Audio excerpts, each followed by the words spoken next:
More2Life is a co-production of Ave Maria Radio and EWTN Radio and carried across the EWTN Global Catholic Radio Network. Today on More2Life, raising the bar and the kids. Do you have questions about raising good, faithful kids or building a stronger family life? We've got the tips and the tools you need. 877-573-7825. All of us want a great and grace-filled marriage, family, personal life. St. John Paul's Theology of the Body gives us a blueprint for making that happen. More2Life. Happy couples find little ways to say I do every day. Faithful insights. Effective tools. Raising godly kids requires more than stopping bad behavior. That's right. It means finding ways to make our faith the source of the warmth in our homes. Practical. Theology of the Body-based answers for every part of your life. God gave us our feelings. We don't have to be afraid of them. And we just have to make sure that the first thing we do is ask Him how He wants us to deal with them. The life you were meant to live through the theology of the body. More2Life. Good morning, everyone. You are listening to More2Life on the EWTN Global Catholic Radio Network. I'm Dr. Greg Popchak. I'm Lisa Popchak. And today on More2Life, raising the bar and the kids. I feel like raising the kids, going to the bar. No. I don't know. It was way too loud. I think I just blew out my microphone because I really reacted to that. We're raising the bar on family life and raising the kids as well. 877-573-7825 if you have questions about parenting, about the obstacles you're facing to raising good, faithful kids or building a stronger family life. We've got the tips and the tools that you need, and boy, do we ever. I mean, we've got Parenting with Grace and Parenting Your Teens and Tweens with Grace and a whole bunch of other Audible. parenting books. That's right. They're both on Audible now. Check it out. We've got the Catholic Home app. That's Catholic HOM, stands for Households on Mission, where we provide daily coaching to parents and couples, as well as tons of creative resources and podcasts, and even an animated cartoon series on being a Catholic family. But you don't have to wait for any of that. You could just call us right now at 877-573-7825. Again, that's 877-573-7825. And as we go through this time of year, I'm seeing more and more parents just saying, help, because the chaos of not having everything just be normal all the time. You know, the kids are in school, this, and now suddenly it's like, who takes care of them? They're exhausted, the heat, I see parents' emotional temperature rising as their energy is just descending into the floor. So no matter what age or stage you're at with your kids, whether you're just starting out or your kids are grown and now you have grands, we are here to answer those questions on how to help them be their best selves, how to help yourself be the parent you really wish and want to be, and how to be the grandparent that has an effect in the life of your grandchildren. So we're here for you today on More2Life, and we're asking you, do you have questions about parenting, about raising faithful kids, or overcoming a particular parenting challenge? Maybe you and your spouse can't get on the same page about discipline. Maybe your kids are getting older, and maybe they're pushing back against your values or pulling away from the faith. Maybe an adult child has drifted away from the church or from you.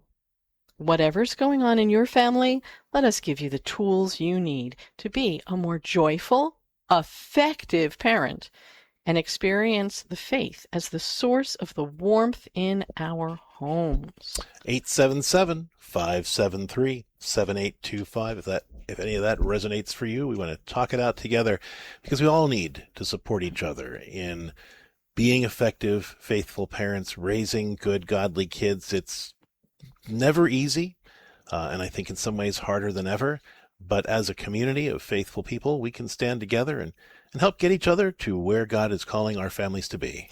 Well, and I will say the kinds of things that we're talking about today actually do make parenting a lot easier. Because when you put in certain patterns, certain habits, certain things that are effective into the way you're going to be parenting your children, the proverbial fires don't explode as much. You're in sync with each other more. Mm-hmm. You're able to all be on the same page, and things just flow more smoothly rather than what I think is happening a lot, which is parents are just desperate to get 5 minutes of peace and quiet. The kids are, being put someplace or on a screen or whatever that is, and then somebody just loses it. And we have to try to dig up all the energy we can from so deep down it feels like it's coming from our toes to try to fix it. And that actually is harder, takes more energy, takes more time. Let's break that pattern for you today and give you the family life that you want and you deserve and that your kids need. Give us a call today on More to Life at 877-573-7825. That's 877-573-7825. Every day on More to Life, we take a look at the topic of the day through the lens of St. John Paul's Theology of the Body. And, you could reasonably ask, how could some theology help me be a more effective parent or raise faithful kids? But the theology of the body is different because St. John Paul asked a really interesting question. Basically, he said, how could our Catholic faith help people thrive and help us build healthy, holy marriage and family lives? And his answer to that question became what people now call the theology of the body. And the theology of the body reminds us that for Catholics especially, parenting isn't meant to be the never-ending experience of putting out the fires I was just talking about. Always feeling behind, falling into bed exhausted, and dreading doing it all over again tomorrow. No. For Catholics, building a strong family is about building the kingdom of God, showing the world the real difference God's love and grace makes in the homes of those who love him, and raising the loving, strong, joyful, virtuous people both the church and the world needs to thrive. The world says parenting's all about control and maintenance, keeping the kids busy, keeping the chaos down, keeping everyone in line. But raising faithful kids was never just about running a tight ship. Research we did through the Center for Applied Research and the Apostolate at Georgetown University found that faith in Catholic families sticks with kids only when the kids experience it as the source of the warmth in their homes. Kids own their faith as adults when they can see that faith is what makes mom and dad kinder, calmer, more loving to each other, and more connected to them. So the number one job of every Catholic parent is really to make sure the faith is the source of the plentiful warmth in our homes. It's true that parenting can be hard, just as it can be joyful. But the theology of the body reminds Catholic parents that God uses both the good times and the bad times in family life to help us become the saints he's calling us to be. We don't respond to God's calling to sainthood by parenting the way that comes just naturally to us or muscling through each day all on our own. We do it by being open to growing, learning, and challenging and changing in whatever ways we must in order to be our best as parents and to bring out the best in our kiddos. When we do that, we create truly loving, grace-filled homes that are capable of helping us and our kids become healthier, holier people. Okay, that's all great in theory, but how do we get started? Well, the best and simplest way, honestly, is to remember that being the family that God wants us to be requires us to come together in prayer every day and just even ask him what that looks like. So start by getting your kids together every day and praying something like, Lord, help us be the family you want us to be. Show us how to take care of each other and be a grace-filled team that's committed to loving each other and taking care of each other and blessing the people that we meet today. Then spend a little bit of time just talking together as a family about what that would really mean in light of the stuff going on in that day. Simple habits like that can transform the average, busy, chaotic family into a dynamic domestic church that bears witness to the power of God's love and grace in our homes. So that's what we're talking about today on More to Life. If any of that sounds like, hey, I kind of want that, but that seems a little pie in the sky, seems a little unreachable. Or it seems a little hard and you don't have enough energy to do one more thing, we promise you it's not. It's going to give you more energy as well. Let's talk it out. 877-573-7825. The show today titled Raising the Bar and the Kids, as we talk about leveling up your experience as a joyful, effective parent and your ability to build a more loving caring, connected Catholic family life. 877-573-7825. Call us with your questions about parenting. Let's take our concerns to the Lord, and then we'll start taking your calls. In the name of the Father, the Son, and the Holy Spirit. Amen. Lord Jesus Christ, we come into your presence and we bring to you our families and our kids at every age and stage, and we ask that you would help us to be effective parents who can make our faith the source of the warmth in our homes and really bear witness to the difference that your love and grace can make in our crazy, busy, chaotic family lives. Help us to know how to respond to the needs that you've placed on our children's hearts so that we can be our best in parenting them and bring out the best in them. Help us to build strong, loving family lives that bear witness to your love and grace.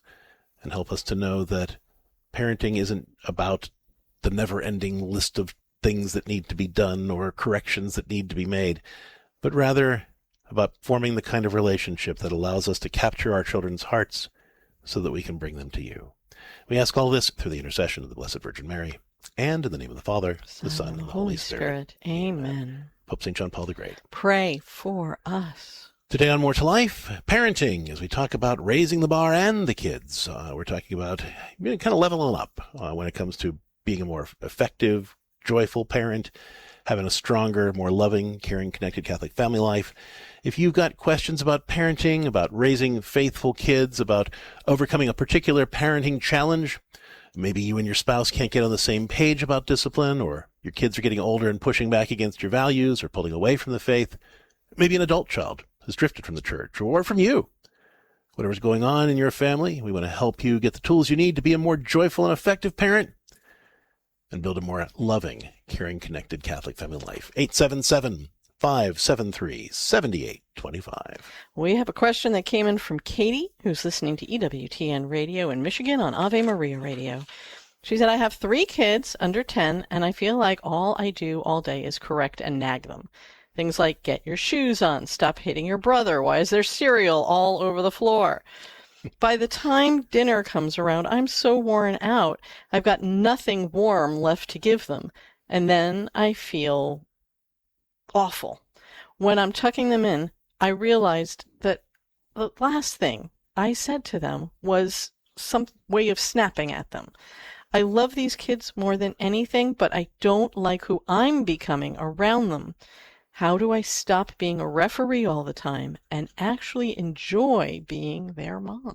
That's from Katie in Michigan. Thank you, Katie. So, I think every single one of us has felt this way at one time or another. And so, having days like this does not mean that you're failing as a parent. It doesn't mean that your kids are broken. It doesn't mean that your family's hopelessly lost. It's just a bad day. It is just a bad day. And I appreciate the fact that, Katie, you're saying that this happens at the end of the day when you're tucking them in, because I think for parents, we naturally go through, even though we're not planning on it, our brains go through an examination of conscience when our heads hit the pillow and everything's finally quiet.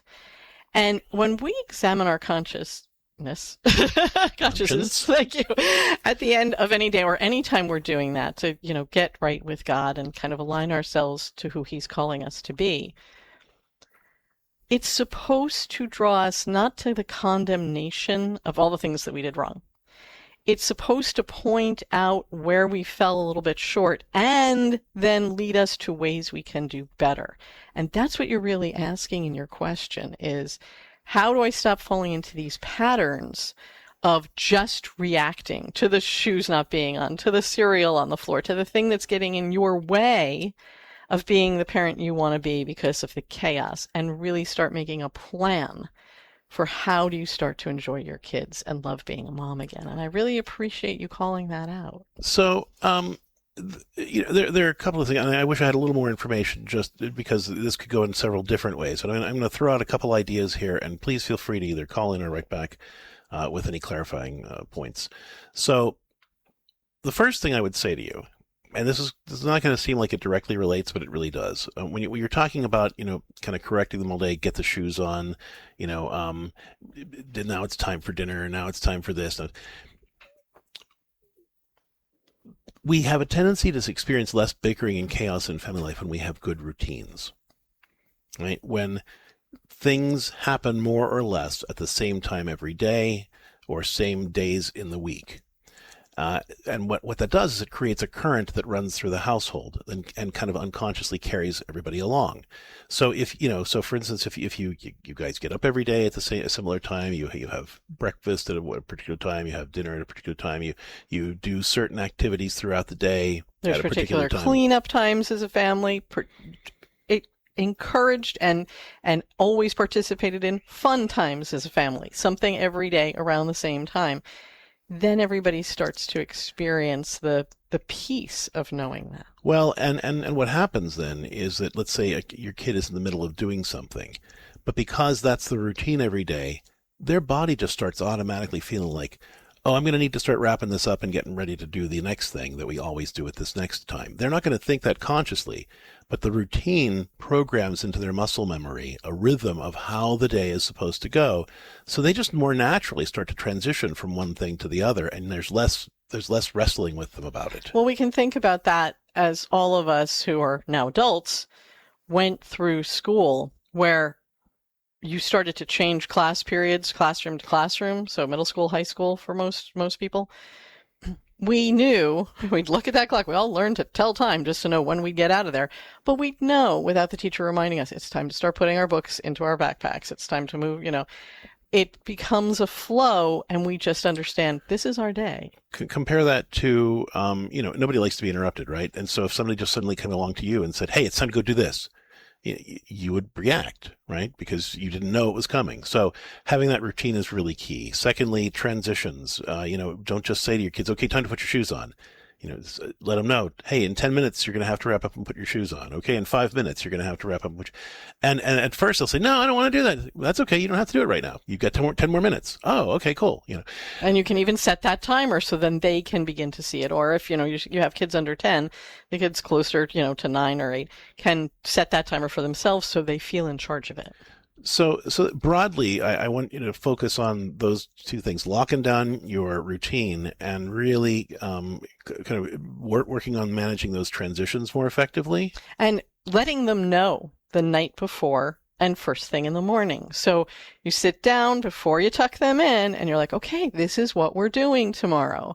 And if there's an outing or there's a special game time or whatever those things are, or a special, you're going to be doing more than the average amount of tidying together or whatever those things are, let them know about it. Let them know around what time it is. And if you can get your routine natural enough, you can kind of map it out on a piece of poster board or something, put it up for a while, the way it would be in a classroom, so that everybody can kind of have those touch points and know the night before, then you review it again in the morning, so everybody feels like a team and working on that rather than you trying to herd cats. The last point I'll make to you here is when it comes to this idea of a routine, the number one enemy of establishing a routine is where parents feel like, well, but I keep trying to have some routine and then my kids distract me. To the best of your ability, keep your kids with you in doing the different things you have to do. It's okay it doesn't have to be Disneyland all day. It can be, hey, it's time for us to fold the laundry together. And you make it pleasant, you make it relational, you make it fun to talk with each other. They can, play a little bit with the socks or whatever. But you're doing it together, right? Okay, guys, it's time. Let's help mom make dinner or whatever, what I'm saying. And you're having them come along with you as much as possible. It's okay for them to have free play time. It's good for them to have free play time, but it's also okay for you to say, now it's time for us all to be together, especially since you guys weren't getting along so well. We can go over, so you're not afraid, because that's what teaches them the routine and teaches them to contribute to family life as well. So it's not just, well, I'm going to leave them entirely unsupervised while I go off and do all these other important things.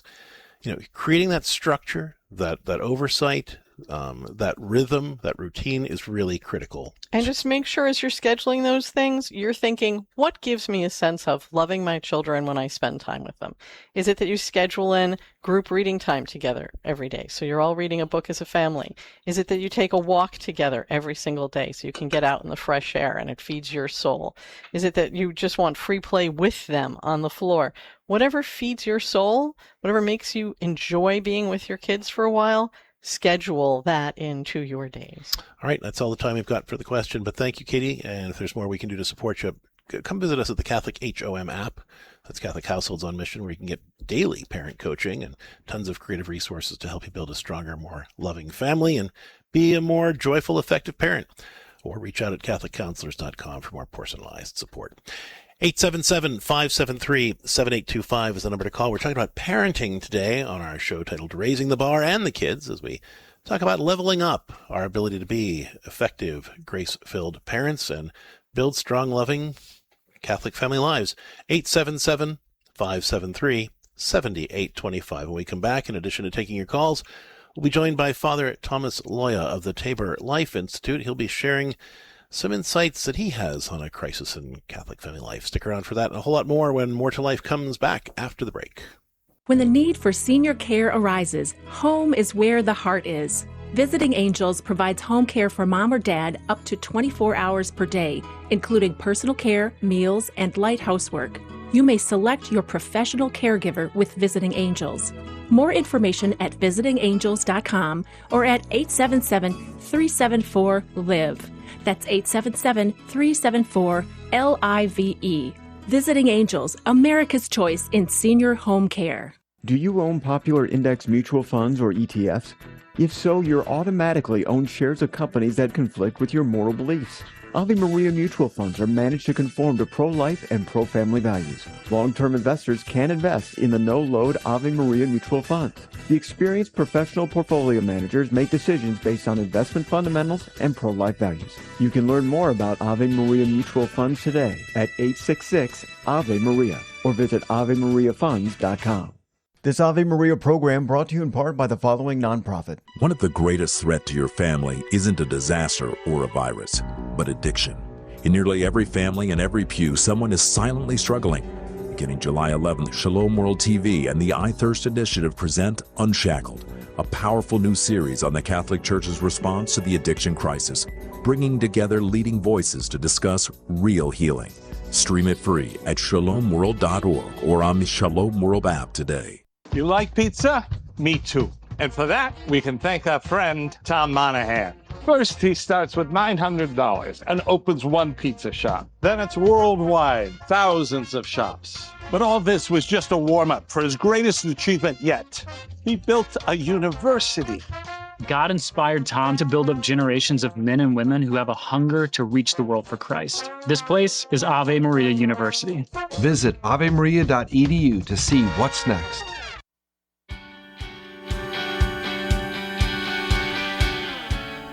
Welcome back to More to Life on the EWTN Global Catholic Radio Network. I'm Lisa Popchak. I'm Dr. Greg Popchak, and today on More to Life, Raising the Bar and the Kids, as we talk about leveling up on our ability to parent effectively and build more loving, caring, connected Catholic family lives. 877-573-7825. Joining us right now, Father Thomas Loya of the Tabor Life Institute. He is a pastor, a counselor, an expert on practical applications of the theology of the body. Father Loya, welcome to More to Life. Thank you. Sorry, the phone here. Thank you very much. Great to be here again. It's been a while. Yeah, it's good to have you back. So we were talking over the break, and you wanted to share with our listeners what you call a crisis of comfort that can lead to parental burnout and even breakdown in the family. Yes, I'm doing the kind of like there's the good kind of scheduling, but there's also I'll take another angle on it. There's also there's the good kind of scheduling as you're talking about, scheduling the right things in to the day in terms of like kind of domestic church type thing, prayer and so on. But also there's the overscheduling of children today, and because there's what I'm going to call a crisis of comfort. Sometimes it's seen in what we call helicopter parents, and for instance. So there's a lot of research done in recent years that the overscheduling, in other words, like for instance, everything is today, instead of a pickup game, they're into very formalized sports, organized sports, and that travel and stuff like that. And almost not like they're not allowed to be kids. And a lot of the research has shown that a lot of this is causing children to have like psychological and physical problems, even headaches, sleep deprivation, anxiety, depression. And what it also does is it prevents them from developing natural skills of coping with problems with life and problem solving and learning. It kind of dulls their creativity. Now, it's almost like expected to be like adults, to lose a certain spontaneity, a certain creativity. And one of the also things that I see as a big problem working with families is that it's almost like what I call a parental heresy today. Like parents believe that kids cannot have any unpleasant moments. They cannot experience any unpleasantry. So we kind of make things so safe, so organized, so scheduled for them. And what happens is that when they face life isn't that way. Life is like a video game where you can just, like something, you click and go somewhere else. Life is not like that. In fact, the kids are actually victims of what I call videophilia, nature deficit disorder. So one of the things I recommend is, and it's very much a theology of body thing, because theology of body teaches us what we need as human beings, who we are, how we're hardwired, is to encourage kids to have some unsupervised play, just natural pickup kind of stuff. And also get them outside more, get them experiencing nature more, life more, where they have to work together, do things together, develop these skills. Because a lot of this has to do with basically trust in God. That our kids, if they allow them to be a little bit more natural kids, it's going to be okay. God will watch over them. They develop these personal skills of problem solving, sharing, community building. And if we overschedule them, what's going to happen is they're not going to develop these things. And I see that a lot in children today. And also this creates the parental burnout. The parents are running them to this organized thing and that organized thing and trying to keep everything so safe and so organized that the parents burn out and the kids don't develop these skills, and they develop, in fact, certain anxiety, especially when they're faced with the real problems of life, with the reality of life. So, those are all really important points, and I think the big part of that burnout is that we end up being chauffeurs instead of parents, and we're reduced then to not being able to have a relationship with our kids, but just basically trucking them around from thing to thing. Thank you, Father Loya, for bringing these ideas to our attention and really encouraging parents to prioritize relationship and connection and that time to just explore and be joyful. With that, we got to go to break. When we come back, more with your questions about parenting, 877-573-7825. Today's programming on Ave Maria Radio is brought to you in part by a gift from our day sponsor, the Major Trevor Monfette Memorial Golf Outing. Trevor was a pilot for the Marine Corps and sadly died in 2021 at the age of 37 from colon cancer. Please support this event at Mystic Creek Golf Course on Monday, August 10th. More information is available on Facebook, Major Trevor Monfette Memorial Golf Outing. The last day to sign up is August 3rd. If you want to be a day sponsor and or want to say a message for a loved one or friend, call 877-288-1077. My dad, sharp as a tack, but getting him out for a dentist trip got harder every year. When he moved to the senior residence where he lives now, Dr. Mansour's portable dental service was a godsend. Dr. Mansour comes to wherever the homebound patient may be, whether in a nursing facility or the comfort of home. All the services you'd expect in a dentist office brought straight to the patient's door. Call 586-873-5567. That's 586-873-5567 or portabledentalservices.com. The Wine Palace in Livonia is a proud sponsor of Ave Maria Radio. The Wine Palace is a family-owned business for over 60 years where customers come in for a great service. The 9,000 square foot store includes a humidor, specialty wine room, and a rare and collectible spirits room. We have the largest selection of spirits in the state at the most competitive prices. Ask for one of the brothers, Cliff or Kelly, and thank them for their strong support of Catholic radio. Delivery is available. Please visit the Wine Palace at I-96 in Middlebelt or at winepalacemi.com. Looking for a retreat venue for your youth group, sports team, ministry, or staff event? St. Francis Retreat Center in DeWitt sits on a picturesque 95-acre property, complete with 3 large conference rooms, 2 chapels, 2 dining rooms with commercial kitchens, meeting spaces for smaller groups, overnight lodging, and a professional staff to make your event a success. Call 517-669-8321 or visit stfrancis.ws to book your event today.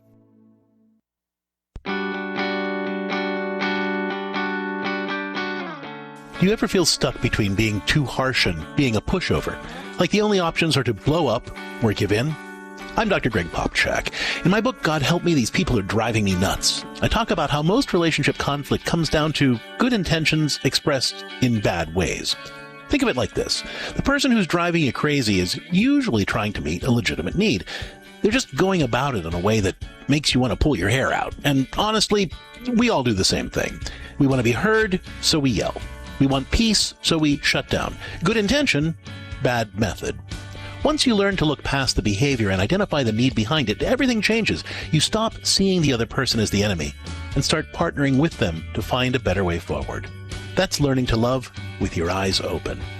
For more tips on dealing with difficult people and relationships, see God Help Me, These People Are Driving Me Nuts, or visit CatholicCounselors.com.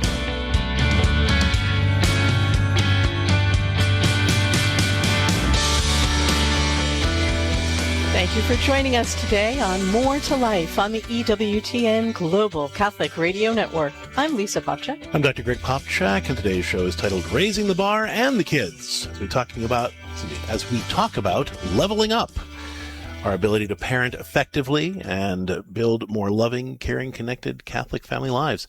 Do you have questions about parenting, about raising faithful kids, overcoming a particular parenting challenge, or some struggle as you are trying to build that more loving, caring, connected Catholic family life? Let us help make parenting easier today on More to Life. 877-573-7825. Before we take our next question, we want to send out our best wishes to EWTN radio affiliate WPBV FM 98.3 in Palm City and Stuart, Florida, on the air for 11 years. Congratulations, Rob Shannon, Hans Krug, and everyone at Catholic Voice of the Palm Beaches, from all of us here at EWTN Radio and wherever you are tuning in to your local EWTN radio station. Make sure you're supporting that station with your dollars and with your prayers so we can keep EWTN Radio going strong for decades to come and keep supporting your loved ones and you in living a more faithful, joyful, and abundant life. I think the only thing that can make Palm Beach better is sitting there listening to EWTN Radio, or any place. It improves it a great deal. So we are so grateful for all of you who are listening and supporting your local Catholic radio stations. So again, congratulations to Rob Shannon and Hans Krug and everybody at Catholic Voice of the Palm Beaches, and thanks to everybody who makes Catholic radio possible, most of all, you, the listener. And we're taking your calls right now at 877-573-7825. We're talking about Catholic parenting and how to be a more effective, joyful Catholic parent and build a more loving, caring, connected Catholic family life. 877-573-7825 or questions at More2Life.radio.com. And of course, as we were saying earlier, family is for every age and every stage. Your family forever. And Rosemary has a question about that idea. She says, she is listening in Kentucky, and she says, our daughter is 24 and stopped going to Mass a couple of years ago. We raised her in the faith, Catholic school, the whole thing, and I keep wondering where we went wrong. When she visits us, I can feel myself wanting to bring it up, and when I do, it just ends in her getting defensive and leaving early. My husband says I have to let it go, but I can't shake the feeling that if I stay quiet, I'm failing her. I don't want to lose my daughter over this, so what am I supposed to do? All right. Thank you so much for the question, Rosemary. And, you, like a lot of parents of adult kids, our hearts break if our kids leave the faith. We did everything that we could to raise them in the faith, and now all of a sudden they're avoiding church or they're rejecting our values. And it's extraordinarily painful, and it's a terribly difficult topic to bring up. So, but there are certain things that you can do and that you should be doing. And it's not a choice of, do I lecture them about getting back to church, or do I lecture them about the choices that they're making and how, those choices aren't in line with the church's teachings, or do I let it go entirely and just let them figure it out in time? I think neither answer is the correct one. There's a way to be an influence in your daughter's life and be a support, even a spiritual mentor to her, even though she's left the church. And that's really where we need to start. Now, first of all,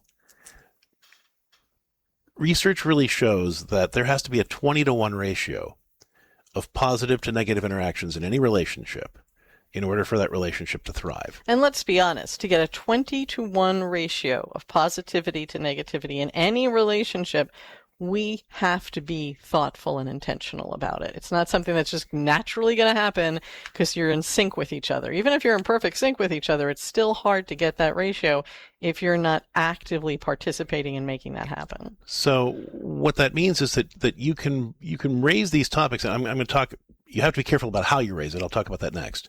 But you can raise these topics about faith and whatever but you have to do it in a more limited way where 48 times out of 50, your daughter can count on you to just be there for her, be supportive, be loving, be an enjoyable presence in her life where she doesn't feel like she has to account for herself or defend herself or, any of that when she's around you. And if she, and then if you can do that 48 times out of 50, there are the other 2 times when you've built up enough of that capital, you can say, hey, I'd love to talk about this. Now let's talk about how to talk about this. Okay.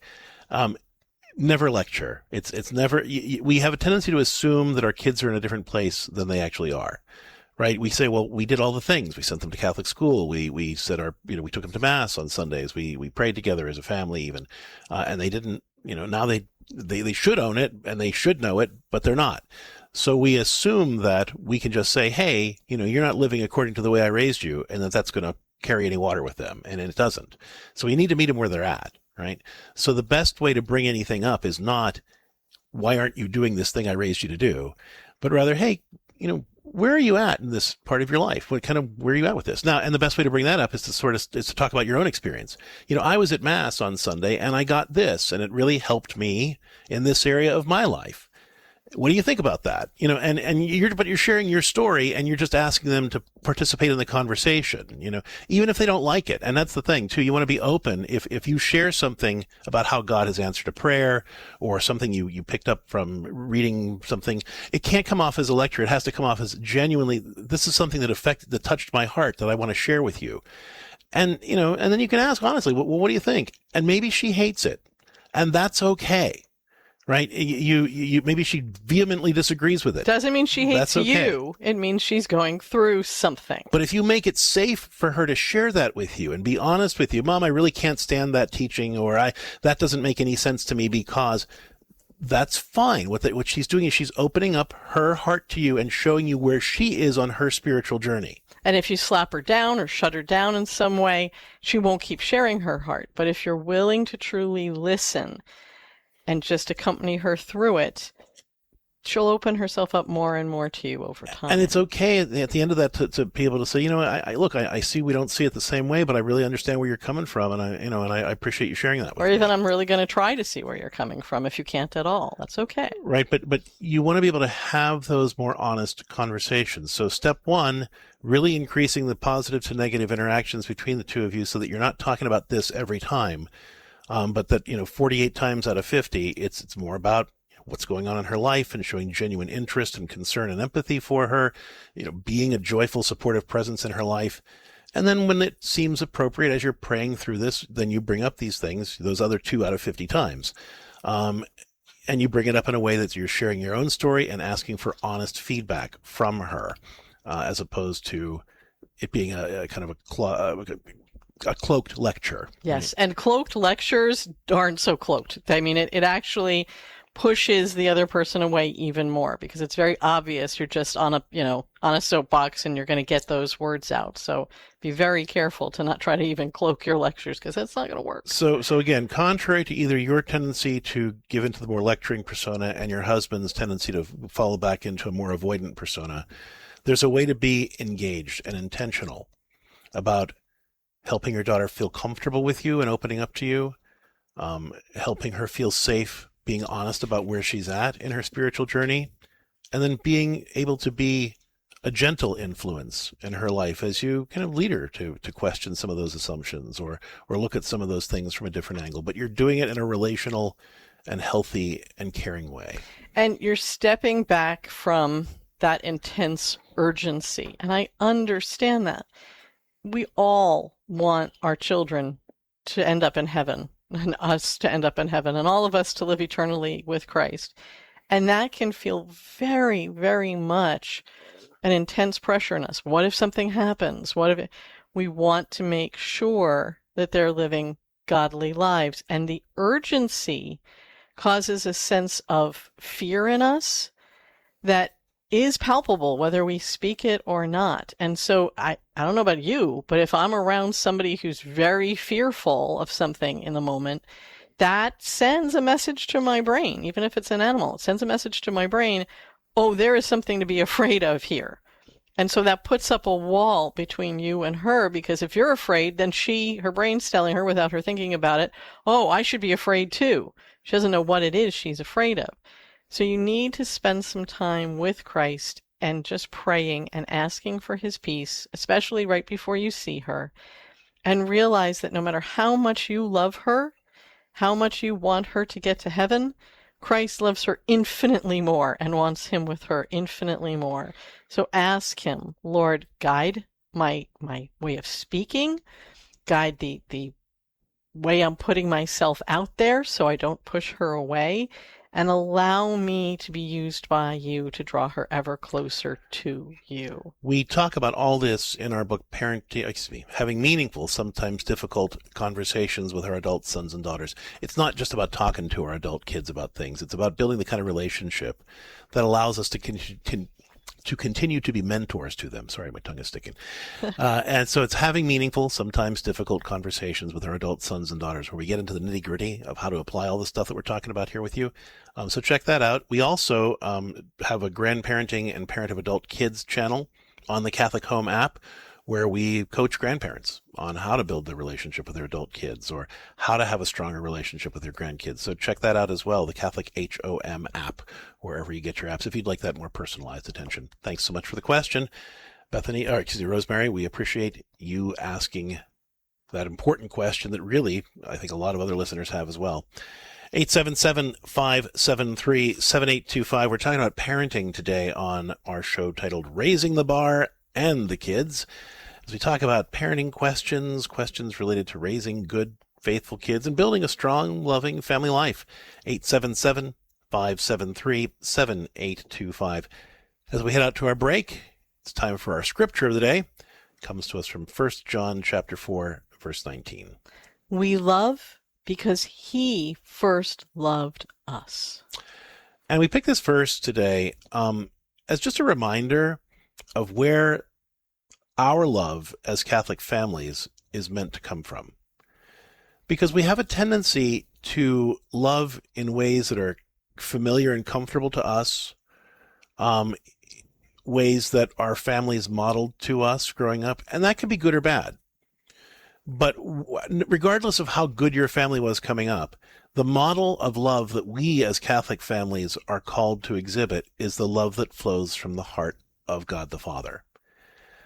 And so just sort of doing what comes naturally to us as parents, or having the family that we are naturally inclined to have, it's not enough. We're called to model the love that flows from the heart of God. And that's a lifelong project. That's not something we can do overnight. It's okay if you're not doing it perfectly, but we have to have that as our mission. We love because he first loved us, and we take as our model the love that flows from God's heart, not from our broken, sinful hearts. An important reminder for all of us out there who are trying to build domestic churches. 877-573-7825. Today's show titled Raising the Bar and the Kids, as we talk about parenting at every age and stage and how you can feel more confident in your parenting role and build those loving, caring, connected Catholic family lives. 877-573-7825. Back after this. As a business owner, I always thought credit card processing was just another fee I had to live with. Until I met the team at Schisler CPC. They didn't try to sell me something. They taught me how the industry really works. For the first time, I understood where my money was going and how to keep more of it. If you want a partner who believes that education builds trust, talk to Schisler CPC. Find more information at AveMariaRadio.net under Sponsor Business Directory. Are you struggling with a persistent emotional or relationship problem? Maybe those thoughts and feelings won't leave you alone, or your marriage has grown distant, or a wound from your past still aches. Too many of us tell us that we should be able to handle it alone, or that good Catholics shouldn't need help. That's not true. I'm Dr. Greg Popchak, founder of CatholicCounselors.com. My team of pastoral counselors will help you find solutions rooted in solid psychology and our Catholic faith, so you don't have to choose between getting real help and staying true to what you believe. Visit CatholicCounselors.com and discover how we can help your faith life and relationships flourish. On the next Epiphany. Hi, it's Vanessa Denhagarmo here. It's time for Parish of the Week Wednesday. We'll learn all about Our Lady of Mount Carmel in Temperance, Michigan from Father Robert Slayton. Therapist Randy Cashamoon will talk about his work with Chaldean men, marriage, and addiction counseling. Epiphany, weekdays at noon. And be sure to catch past episodes in our archive at AveMariaRadio.net. You like pizza? Me too. And for that, we can thank our friend Tom Monahan. First, he starts with $900 and opens one pizza shop. Then it's worldwide, thousands of shops. But all this was just a warm-up for his greatest achievement yet. He built a university. God inspired Tom to build up generations of men and women who have a hunger to reach the world for Christ. This place is Ave Maria University. Visit avemaria.edu to see what's next. Want more tips for living an abundant life through the theology of the body? Follow us on Facebook at More2Life with Dr. Greg and Lisa, and on Instagram at Catholic Counselors.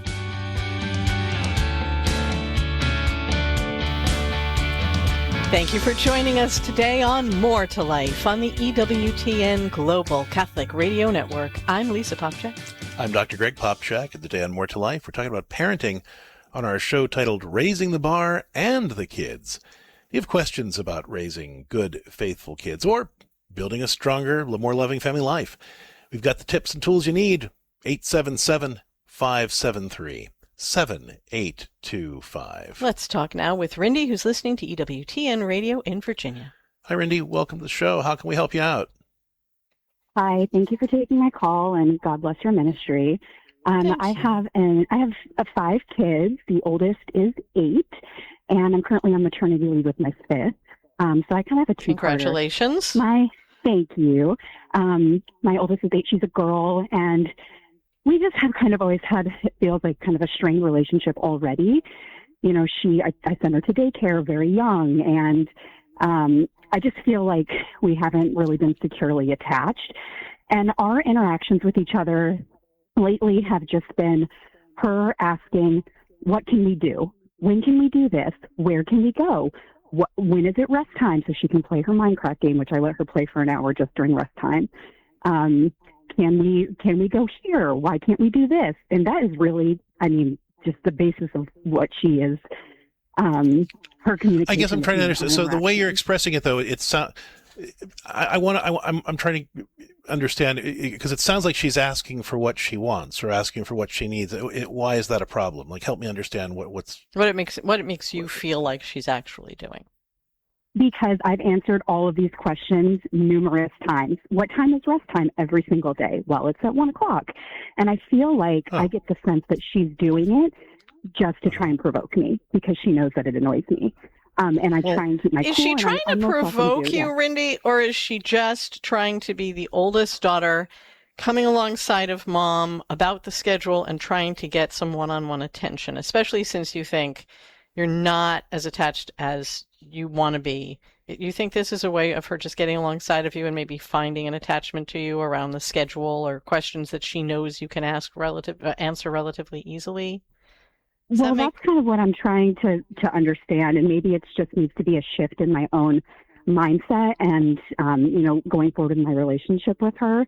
So that's just kind of like maybe the problem is with me, but it really does feel like she is just, I don't know, just constantly just trying to kind of push my buttons a little bit. Can you give me another example? Yeah. So I got the schedule thing. That I have some thoughts on that one, but can you give me some other examples of how she's pushing your buttons? So just doing things that we've talked about consistently that are inappropriate in ways that she handles herself with her sisters, mainly in the routine as well, but also there are some behavioral things that I feel like so when it comes to that, I have some thoughts about that too, but let me just ask, because I want to make sure I'm giving you the right feedback. Is the sense that, I've talked to her about this, why is she continuing to do this, or is it something else? It is. It's mainly that. It's mainly I've talked to her and I've tried to coach her, and she's always been someone that has just needed constantly a ton of hand-holding and a ton of help. And I guess I'm also kind of wondering, like, how is that normal, and how do I navigate that? Because I have 4 other children. Well, right. So let's talk about this. And I do want to throw in something. She's 8, and you have children under her, including a newborn. And this happens to every single parent. Okay, I want you to know that.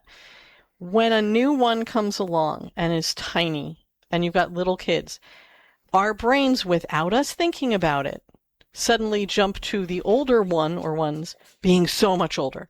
I've been parenting them for X number of years, in this case, 8 number of years. Don't they get it by now?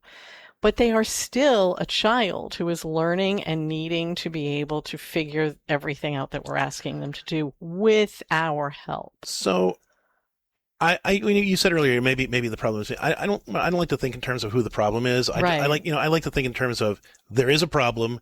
What can we do about it, right? How can we bring our gifts or our mindset or whatever to it? And that's how I'm approaching this, okay?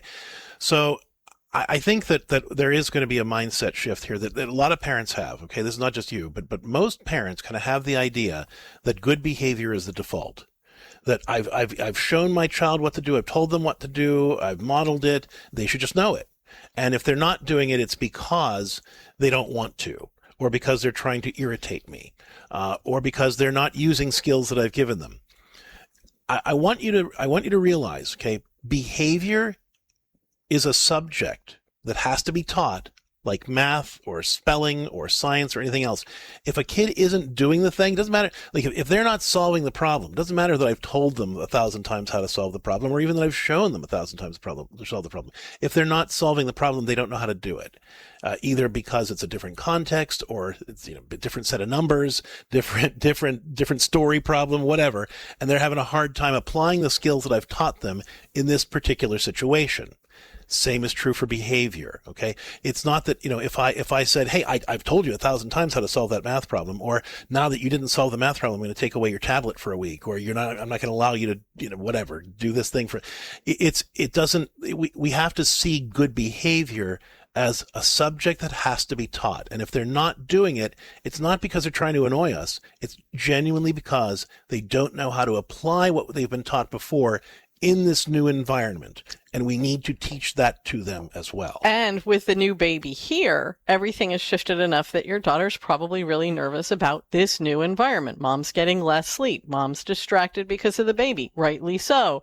But she's feeling off kilter about things. So you want to do things. Let's go back to the scheduling idea, where she's always asking these questions. Well, now mom's exhausted, or mom's in the middle of something and she has to go change another diaper, whatever those things are. Put up the schedule in your living space, your kitchen, wherever you spend the most time, or maybe a few different rooms where she's asking this. And she comes and she says, when are we having rest time? Or say to her, okay, we've gone through this. I've got you. You're safe in this. Can you go look at the schedule and come back and you tell me? I want you to be able to know on your own. You're still talking to her. You're still being invited. You're not going, just go look at the schedule. You're saying, I want you to be able to feel secure in our schedule. Go ahead and go look at it and come back and tell me. So you're giving her a way to start buying into the learning about the answers to all of these questions, but she's asking you for reassurance. Okay, so let me solve the scheduling issue first. That is obnoxious when a child asks, when is X going to happen, when it's happening at the same time every day. That is a bid for attention. You can overcome that in part by giving her healthier times for attention with you, increasing the affection, building in some more one-on-one time. But when she asks you those questions, say, okay, go look at the schedule that I posted on the refrigerator. You tell me when is rest time. Right. So you're addressing the question, but you're putting it back to her. When it comes to these kinds of things where, she's doing that obnoxious thing with her sister, you want to teach her what should she say? How should she act to get what she wants, or to express her feeling or express her concern? And then if that doesn't work, what can she do? And then role play it. You pretend to be the sister, right? And you have her walk through the steps of what should she do or what should she say to get her turn or to address that concern or deal with that thing. And you have her actually practice the behavior, just like you would if she was struggling with a math problem or a spelling problem, right? You're walking her through the steps of how to apply those skills in this situation and giving her an actual chance to practice it. I also want to address something I'm kind of picking up between the lines here. that there's this sort of sense of how dare she have needs, right? And that's tempting. I get it. We're overwhelmed as parents, right? But you're very postpartum and have a lot of needs yourself. But the church is pretty clear about this. Everybody who has needs has a right to have those needs met, and as parents, we have an obligation to respond generously to those needs to help our kids be who they're called to be. And every kid needs a different level of support, but that's not a problem. That's just how God built them to require what they need to thrive, right? And so we need to consider that. It's not, hey, you're not allowed to have needs because we have a baby. It's as we discern our family size, we need to make sure that we are able to give our children everything that they need so that we can be generous to life at every age and stage. That talks about that in God Even's Best, paragraph 50. It talks about it in The Truth and Meaning of Human Sexuality.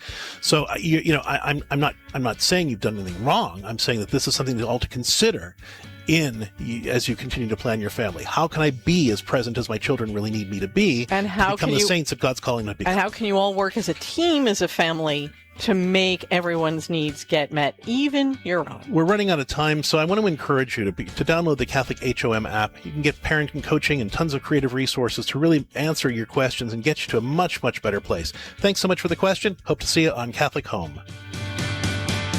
More to Life is a co-production of CatholicCounselors.com, Ave Maria Radio, and EWTN Radio, and is carried across the EWTN Global Catholic Radio Network. Don't ever miss another episode of More to Life. Subscribe to the podcast at AveMariaRadio.net.